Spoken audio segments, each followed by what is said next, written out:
Hello বন্ধুরা, দেখো আমি আজকে কি বানাচ্ছি। আমি বানাচ্ছি পায়েস। পায়েসটা আমি প্রথমে 1 লিটার দুধ নিয়েছি, তার মধ্যে 100 গ্রাম চাল নিয়েছি। তো 100 গ্রাম চালটা দুধটা একটু ভালো করে ফুটিয়ে নিয়ে তার মধ্যে চালটা দিয়ে চালটাকে আমি ভালো করে ফুটিয়েছি।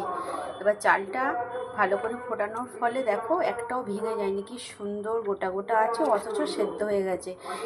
এর মধ্যে আমি দিয়ে দিয়েছি কাজু, কিশমিশ, তেজপাতা আর এলাচ। পায়েসে বন্ধুরা সবসময় মনে রাখবে একটু লবণ দেবে। লবণ দিলে পায়েসের স্বাদটা দ্বিগুণ বেড়ে যায়। আর পায়েসে যদি লবণ দেওয়া হয় তাহলে একটু পায়েসটা জলসা জলসা লাগে, খেতে অতটা টেস্টি লাগে না। সেই জন্য আমি লবণটা এবার দিয়ে দেবো। এখানে দেখো আমার লবণ আছে, আমি একটু সামান্য পরিমাণে জাস্ট একটু দিয়ে দিলাম, লবণ দিয়ে দিলাম। আর পায়েসে একটু যখন পায়েসটা ভালো করে চালটা সেদ্ধ হয়ে আসবে, যদি পায়েসের গুঁড়ো দুধ আগে থেকে জলে গুলে রেডি করা থাকে, ওই দুধটা একটু দিয়ে দেবে, তাহলে আরও টেস্টি হয়ে যায়। দুধটা আমি দিয়ে দিলাম পায়েসের মধ্যে। এবার হচ্ছে মিষ্টিটা সবসময় লাস্টে দিতে হয়, সেটা বাতাসা দিয়ে করুন বা চিনি দিয়ে করুন। আমি কিন্তু দিয়ে আজকে করব নতুন গুড়ের পাটালি। এটা আমার অনেক দিন থেকে ফ্রিজে স্টক করা ছিল। দেখো বন্ধুরা, এটাই আমি পায়েসে দেব। চাল আমার ভালো করে সেদ্ধ হয়ে গেছে, এবার আমি পাটালিটা দিয়ে দেব। ফ্রিজে রাখা যায়, আমার দিব্যি ভালো আছে। আমার প্রায় এটা 5-6 মাসের বেশি হয়ে গেল ফ্রিজে স্টক করা ছিল।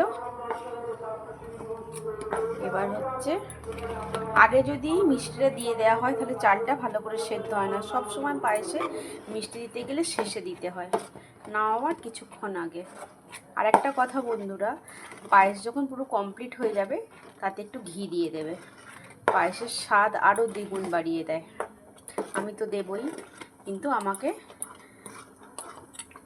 মিষ্টিটা যতক্ষণ না এখানে ভালো করে মিশছে আমি নাড়াচাড়া করতে যাব, নাহলে পায়েসটা বসে যাবে। আর গ্যাসের ফ্লেমটা একটু কমিয়ে দেব।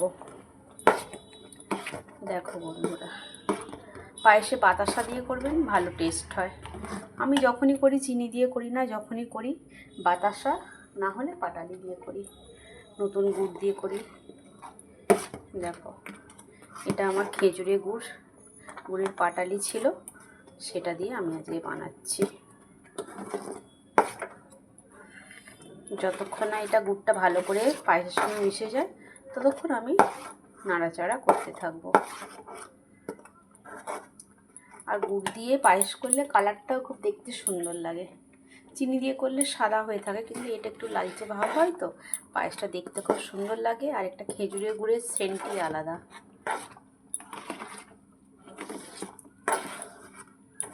আমার মোটামুটি পায়েসটা শেষের পথে।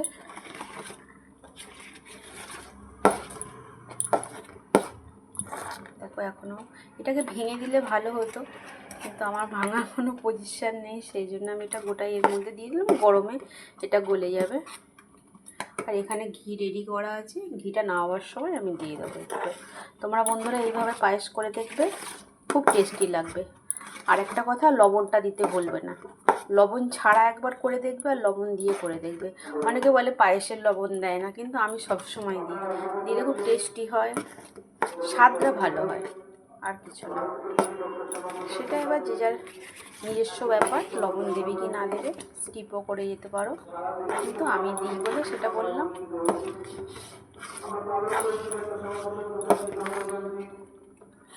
দেখো আমার থেকে থেকে লালচে কালার চলে আসছে পায়েসে।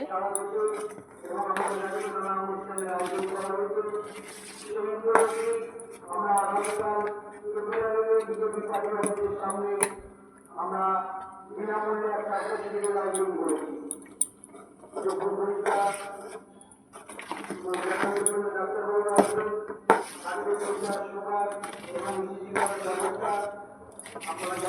দেখো মোটামুটি পায়েসটা আমার শেষের পথে, কালারটা অনেকটা লালচে চলে এসেছে। এখন আমার একটু এটা বলতে বাকি আছে, ভেঙে দিলাম আমি।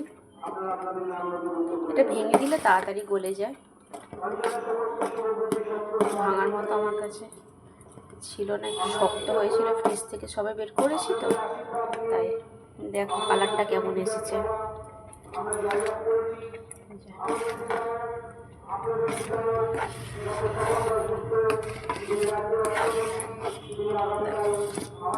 এবার আমি ঘিটা দিয়ে দেব পায়েসের মধ্যে।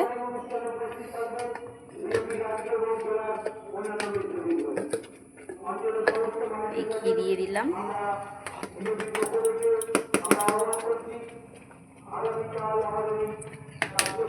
ঘিটা দিলে কিন্তু পায়েসের টেস্টটা খুব ভালো হয়। এটা নামাবার একটু আগে ঘিটা দিয়ে দেবে। প্লিজ বন্ধুরা এরকমভাবে তোমরা একবার খেয়ে দেখো, আশা করি ভালো লাগবে। যদি ভালো লেগে থাকে চ্যানেলটাকে সাবস্ক্রাইব করে দেবে, কমেন্ট আর শেয়ার করতে ভুলবে না। আমার পায়েস একদম কমপ্লিট। দেখো আমার গুড়টাও পুরো টোটালি সব গলে গেছে। আমার পায়েস পুরো কমপ্লিট। যাই হোক বন্ধুরা, কেমন লাগলো অবশ্যই জানাবে। টাটা।